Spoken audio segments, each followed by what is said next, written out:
Indonesia adalah negara kepulauan di Asia Tenggara yang dilintasi oleh garis khatulistiwa.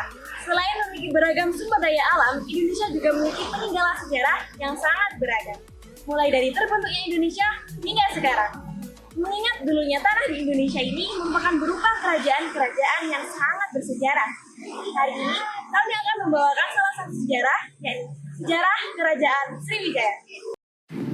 Nama Sriwijaya diambil dari bahasa Sanskerta, yakni Sri yang artinya cahaya dan Wijaya yang artinya kemenangan. Jadi arti nama Sriwijaya ini yakni kemenangan yang gemilang. Kerajaan Sriwijaya diduga berdiri pada abad ke-7 dan berdirinya di Surabaya yang Jaya Nasar. Kerajaan Sriwijaya merupakan kerajaan bercorak Buddha. Pada masanya, kerajaan maritim ini diduga memiliki banyak pengaruh di Nusantara.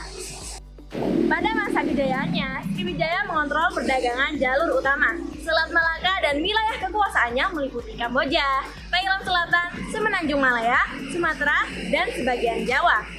Keberhasilannya ini juga dapat dilihat dari beberapa bidang, yaitu bidang maritim, ekonomi, dan politik. Raja Bala Putra Dewa dianggap sebagai raja yang membawa kerajaan Sriwijaya menuju gemilangnya pada abad ke-8 dan 9. Namun, pada dasarnya, kerajaan Sriwijaya mengalami masa-masa gemilang tersebut hanya sampai ke generasi Sri Marawijaya.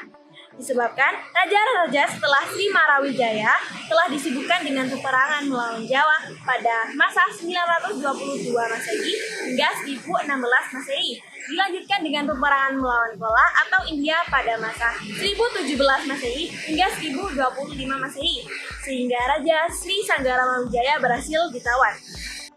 Pada masa kekuasaan Bala Putra Dewa sampai dengan Sri Marawijaya, Kerajaan Sriwijaya menguasai Selat Malaka yang merupakan jalur perdagangan utama antara India dan Tiongkok. Selain itu, seperti yang dilansir dari buku Kerajaan Nusantara karya Deni Prasetyo, Sriwijaya memperluas kekuasaannya sampai dengan Jawa Barat, Kalimantan Barat, Bangka Belitung, Malaysia, Singapura, dan Thailand Selatan. Untuk menjaga keamanan itu, Sriwijaya membangun armada laut yang kuat, sehingga kapal-kapal asing yang ingin berdagang di Sriwijaya merasa aman dari gangguan kelompok. Hingga lambat laun, Sriwijaya menjadi negara maritim yang kuat. Tak pasti kerajaan ini masih banyak diperlukan. Namun, pendapat yang populer adalah Sriwijaya berada di mana-mana. Hingga saat ini, Palembang masih dianggap menjadi pusat Sriwijaya. Menurut para ahli, kerajaan Sriwijaya yang bercorak maritim memiliki kebiasaan untuk berpindah-pindah tempat kekuasaan. Para ahli ada yang menyimpulkan bahwa Sriwijaya berpusat di Padang, Muarakabus, hingga kota Jambi.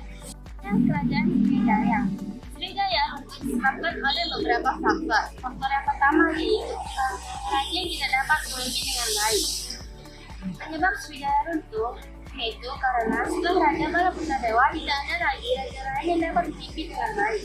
Hal ini menyebabkan munculnya kepercayaan masyarakat kepada pimpinan raja yang sudah berkuasa pada saat itu. Yang kedua, jauhnya letak kota Palembang dari lautan. Adanya proses pengendapan lumpur yang terjadi di muara Sungai Musi menyebabkan proses pendangkalan Sungai Musi secara cepat. Sungai Musi yang dangkal menyebabkan kapal-kapal dagang yang sedang beraktivitas tidak dapat lagi singgah untuk melakukan transaksi atau kegiatan perdagangan di pusat kota. Hal ini menyebabkan mundurnya pendapatan kerajaan Sriwijaya semakin cepat. Faktor-faktor lain yang menyebabkan kemunduran Sriwijaya seperti kurangnya aktivitas perdagangan, sektor militer yang rendah, banyak wilayah kekuasaan yang mengundurkan diri, pesatnya perkembangan agama Islam, dan adanya serangan dari kerajaan lain. Sejarah Sriwijaya bukanlah satu-satunya sejarah yang ada di Indonesia. Banyak sekali sejarah Indonesia yang perlu kita ketahui. Pelajari sejarah Indonesia dan pelajari tindakan hebat tokoh-tokoh sejarah Indonesia.